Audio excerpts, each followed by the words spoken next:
आनंद भारती तर्कशील मुंबई महाराष्ट्र से the तर्कशील YouTube channel पर आप सभी का तहे दिल से हार्दिक स्वागत अभिनंदन। आज मुझे माननीय देवेंद्र जी के निवास स्थान पर आने का एक अवसर मिला।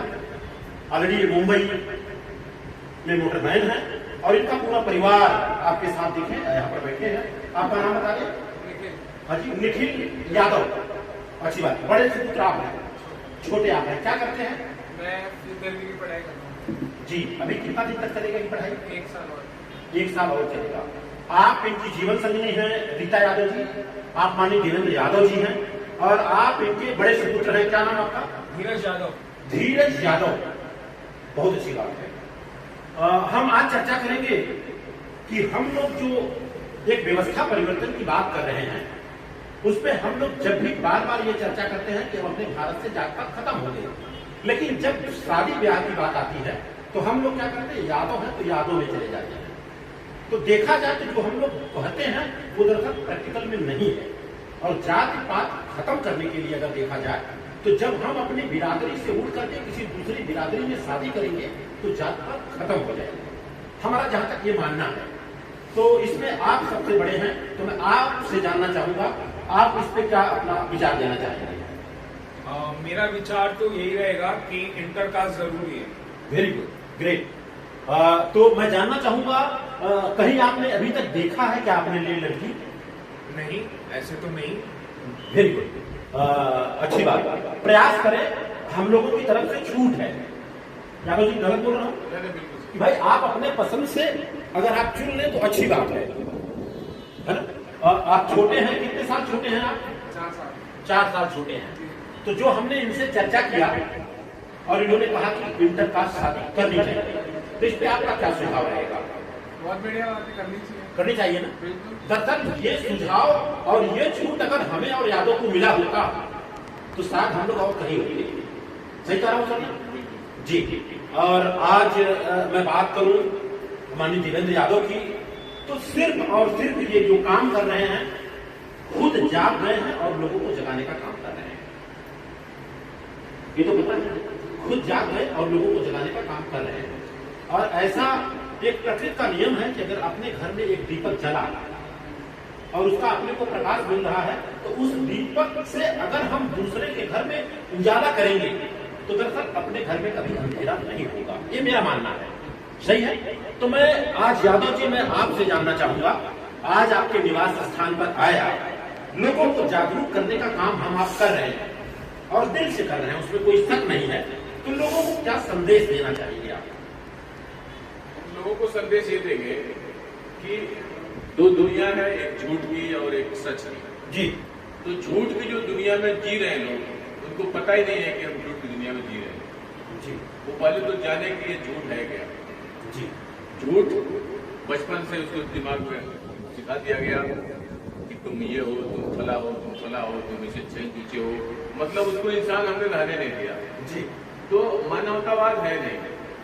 जो हमारे महापुरुषों ने मानवतावाद समतावाद की मूवमेंट चलाई वो आज गायब है। तो कहीं न कहीं उसके लिए हम सब जिम्मेदार हैं जी। और उसको हम सबको आगे बढ़ाना है।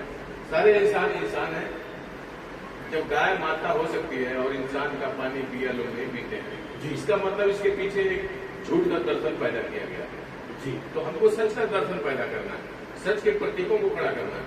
जी। जो संविधान हमको इंसान बनाया वो संविधान के अंदर होना चाहिए। संविधान ही हमारा सबसे बड़ा पवित्र ग्रंथ है, उससे बड़ा कोई ग्रंथ नहीं है, जिसने हमको यहाँ तक पहुँचा दिया, सर्विस दे दिया, लोग को ग्राम प्रधान बना दे रहा है, लोग को MP बना दे रहा है, MLA बना दे रहा है, लोग को फ्रीडम ऑफ व्यवसाय बिजनेसमैन बन जा रहे हैं हमारे लोग, ड्यू टू कॉन्स्टिट्यूशन। जी। तो इसके लिए सारे महापुरुषों को धन्यवाद देता हूँ। शुक्रिया। दरअसल अगर देवेंद्र यादव की मैं बात करूं, भारतीय शूद्र संघ की इन्होंने स्थापना किया, नो डाउट उसमें कोई शक नहीं है, तकरीबन 5 साल के आसपास लगभग हुआ। हमें भारत के संविधान का उद्देश्य का पता नहीं था।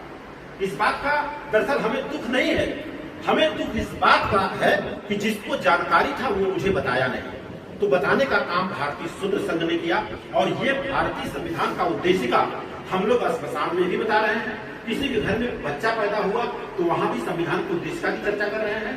शादी हुआ, विवाह हुआ, गृह प्रवेश हुआ, मिला जुला करके समापन हम लोग भारत के संविधान के उद्देश्यता से कर रहे हैं। और मैंने भारत में सर्वे हुआ है और आपको बता दूं 1% लोगों को छोड़कर बाकी लोगों को आर्टिकल नंबर 1 क्या है उनको मालूम नहीं। तो किस बात का है? जी बहन जी, आप बताइए रीता जी, आज यहाँ हम लोग आए और इस तरह से आपके पूरे परिवार से एक साथ मिलने का मौका मिला और जो हम लोग यहाँ पर बात विचार कर रहे हैं, आप क्या संदेश देना चाहेंगे लोगों को? मैं देख रहा हूँ कि ऑलरेडी आप शादीशुदा हैं, लेकिन इतना बड़ा बदलाव हुआ है कि आपके मांग में सिंदूर भी नहीं है और सिंदूर देखा जाए तो गुलामी का लक्षण है, ये मेरा मानना है। तो बहुत बड़ा परिवर्तन है। हाथ में मैं देख रहा हूँ बांगड़ी भी नहीं है, चूड़ी भी नहीं है, ये बहुत बड़ा बदलाव है। जी, क्या संदेश देना चाहेंगे लोगों को? मेरा संदेश यही रहेगा कि जो आप लोग का अच्छा ही है और जो कुछ चीज नहीं है।